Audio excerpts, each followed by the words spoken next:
Yo, minasan, Takumi Fujiwara desu. This week has been pretty busy for me because I just started my overnight shift. I moved department at my other job, so now I'm working midnight from 11 p.m. to 7 a.m. But it is only kite time, so I'm getting less money.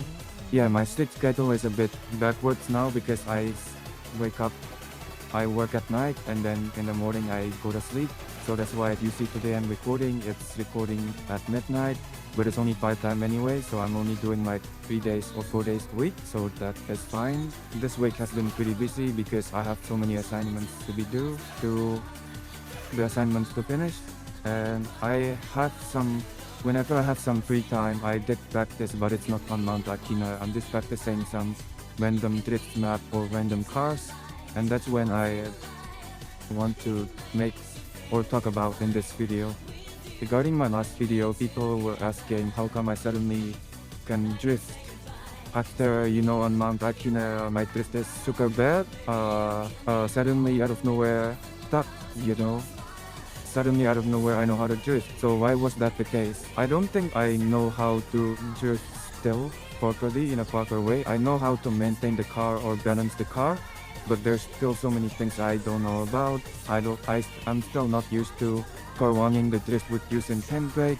I'm still not used to transitioning between drift using the clutch, and a lot of different stuff basically. So what happened was that I actually downloaded this drift cars, and they are called the BDT car pack, and they're actually way stronger than the WD3S car pack as well.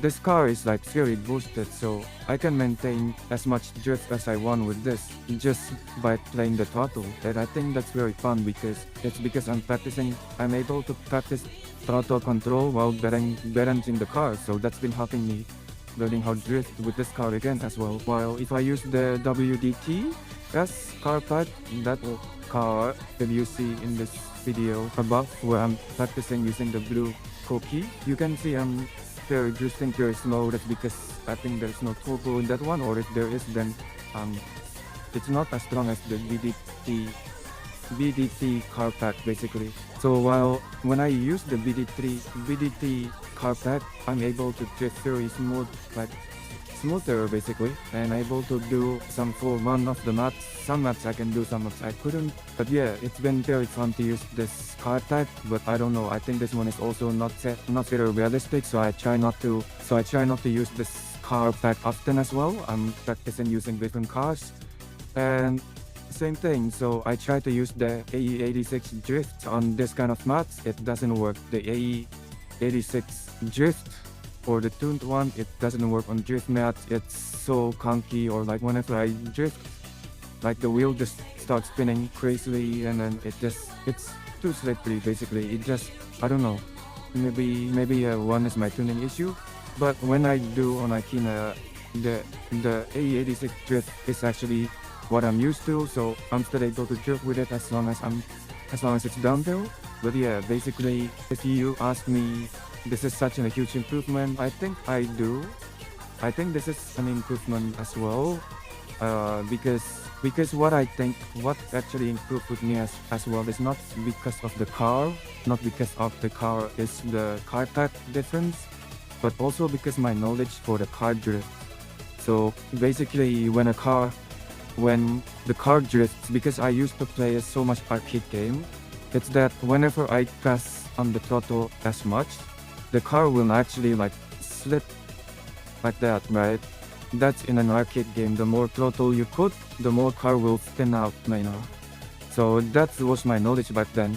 But then I realized with physics as well, the more you step on the gas, a bit, like if this is the ground, it's a bit like floating up the air, and so that is actually it's actually the different kind of mindset that I had before, where before I thought the more throttle you do, the more the car will spin.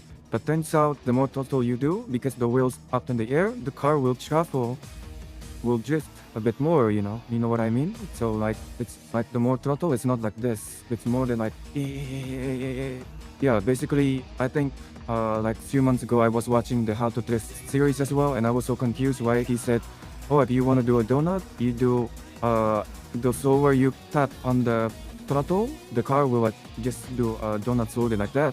But if the more stronger you input the throttle, the car will like larger the gap basically between we drift. And I'm like, that doesn't make sense. But then when I think about it and I try it out, then actually it makes sense, Then I think that's what actually improved me as well, because previously I always played these 4-speed games where basically if you step on the gas, the stronger you step on the gas, the more the car will spin out basically. So that was my logic back then. But now because of practicing, I realized that's not the issue.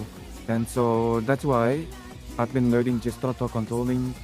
And that's when I realized every car has different throttle control as well. If I put my knowledge of using my A86 on the VDT or the WTS car pack, it's not gonna work. So basically, like every car that I tested, it has different power, different feeling of throttle. Like especially with this one, the VDT car pack, it feels like I have to keep sending it, then it will be responsive. A WDTS car pack, I have to be more gentle with the throttle and be like smoothing, feathering. But in the end, I'm just gonna practice more in the next few days as well. So today's Akina run as well is not the cleanest again. Nearing the end, I was trying to do a brake and a handbrake, but it didn't work because on the drift cars, it actually works, but with the A86 somehow it just doesn't work with handbrake and brake at the same time. So today's run was not the cleanest, but I felt like I got there faster. And that would be my PB if I didn't crash. But still, it is what it is. Thank you for still being here.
Show.